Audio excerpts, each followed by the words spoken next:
सम्माननीय महोदय, बुद्धिवंत परीक्षकगण तथा उपस्थित सभी को मेरा सप्रेम नमस्कार। मैं मायावती पाइकराव, आदर्श महाविद्यालय हिंगोली में पढ़ने वाली इयत्ता 12वीं विज्ञान की छात्रा आपके समक्ष विषय प्रस्तुत कर रही हूँ, राष्ट्रीय एकात्मता और हिंदी। 29 राज्य, 9 केंद्र शासित प्रदेश, 1721 भाषाएं, 6 धर्म और 130 करोड़ आबादी से परिपूर्ण हमारा भारत देश सदैव ही भौगोलिक, सांस्कृतिक, धार्मिक एवं भाषिक विविधता का प्रदर्शन करता आया है। प्राचीन काल से ही भारत विश्व के कई धर्म एवं जातियों का उगम स्थान और उनका मिलन स्थान रहा है। परंतु देश में इतनी विविधता होने के बावजूद भी आज भारत विश्व के कुल 193 देशों में विविधता में एकता का प्रदर्शन करने वाला एकमात्र राष्ट्र है और इसी महान राष्ट्र को एकता और एकात्मता के सूत्र में बांधने का काम किया है हमारी राजभाषा हिंदी ने, जिसके बिना हिंदुस्तान की संकल्पना अधूरी है। हिंद की शान है हिंदी, हिंद का मान है हिंदी, हिंद की शान है हिंदी, हिंद का मान है हिंदी, भावों की अभिव्यक्ति है हिंदी, देश पर मर मिटने की भक्ति है हिंदी, जन जन की आशा है हिंदी, प्रेम मिलन और सौहार्द की भाषा है हिंदी, भारत का प्राण है हिंदी, भारतीयत्व की पहचान है हिंदी, भारतीयत्व की पहचान है हिंदी। मित्रों, कहा जाता है कि भाषा मचलते हुए हवा के झोंके की तरह होती है। वह जहाँ से भी गुजरती है अपने आप में समाहित करते रहती है और यही अद्वितीय ताकत हमारी राजभाषा हिंदी में भी है। वह केवल हिंदू या कुछ मुट्ठी भर लोगों की भाषा नहीं है, बल्कि देश के कोटि कोटि कंठों की पुकार और उनका हृदयहार है।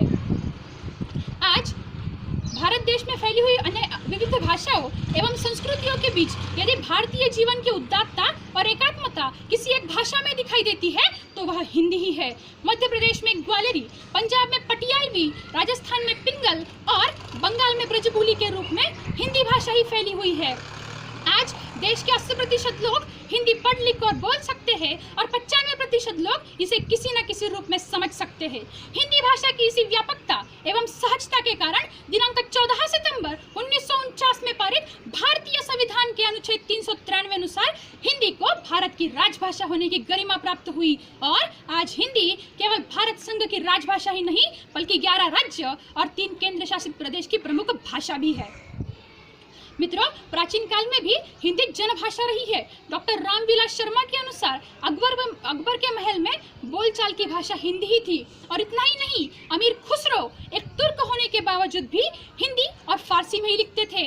वह कहते थे, चूमण तूतीय हिंदम अरे रास्त पुरसी जेमन हिंदवी पुरुष ता नगजगोयम, अर्थात मैं हिंदुस्तान की तूती हूँ, अगर तुम कुछ पूछना चाहते हो तो हिंदी में पूछो, मैं तुम्हें अनुपम बातें बता दूंगा। स्वतंत्र पूर्व काल में भी महात्मा गांधी, नेताजी सुभाष चंद्र बोस जैसे एक नहीं बल्कि कई हिंदी भाषी नेताओं ने भारत को एकता के सूत्र में बांधकर विदेशी शासन के विरुद्ध आवाज उठाने के लिए हिंदी को ही एकमात्र साधन माना था, क्योंकि वे जानते थे कि हिंदी के माध्यम से ही भारतवासियों को एक माला में पिरोया जा सकता है।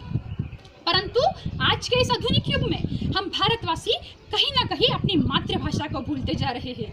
आज एक ओर जहाँ विश्व के कई विदेशी राष्ट्र हिंदी की ओर आकर्षित हो रहे हैं, तभी दूसरी ओर हम भारतवासी अपनी मातृभाषा का धिक्कार कर विदेशी भाषा के चरण चूम रहे हैं। आज एक ओर जहां कई लेखक, साहित्यकार एवं कवि हिंदी भाषा के साहित्य को विस्तृत करके उसे भारत देश को एक बनाने के प्रयास में लगे हैं, तभी दूसरी ओर भारत के प्रतिष्ठित नागरिक कहलाने वाले हम अपनी भाषा को ठुकरा कर हमारी भारत देश की एकात्मता को मिट्टी में मिला रहे हैं। मित्रों, हमें विदेशी भाषा का ज्ञान जरूर होना चाहिए, परंतु अपनी मातृभाषा को हमें कभी नहीं भूलना चाहिए, क्योंकि कोयल अपनी भाषा बोलती है इसीलिए आजाद होती है, परंतु तोता दूसरों की भाषा बोलता है इसीलिए जिंदगी भर पिंजरे में गुलाम रहता है।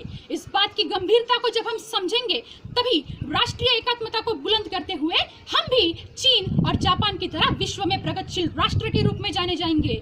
इसीलिए मित्रों, आज समय आ गया है कि हमें हिंदी के महत्व को समझकर उस पर गर्व कर उसे नित्य सर्वव्यापी बनाने के प्रयास में लगना होगा। तभी हम सही मायने में राष्ट्रीय एकात्मता को बुलंद करते हुए भारत को फिर एक बार सोने की चिड़िया बनाने में कामयाब होंगे, क्योंकि हिंदुस्तानी है हम, गर्व करो हिंदी भाषा पर। हिंदुस्तानी है हम, गर्व करो हिंदी भाषा पर। इसे सम्मान देना और दिलाना कर्तव्य है हम सभी पर। कर्तव्य है हम सभी पर। आप सभी ने मुझे यहाँ पर मेरे विचार व्यक्त करने का अवसर प्रदान किया, इसीलिए मैं आप सभी की आभारी हूँ। जय हिंद, जय भारत, जय हिंदी। धन्यवाद।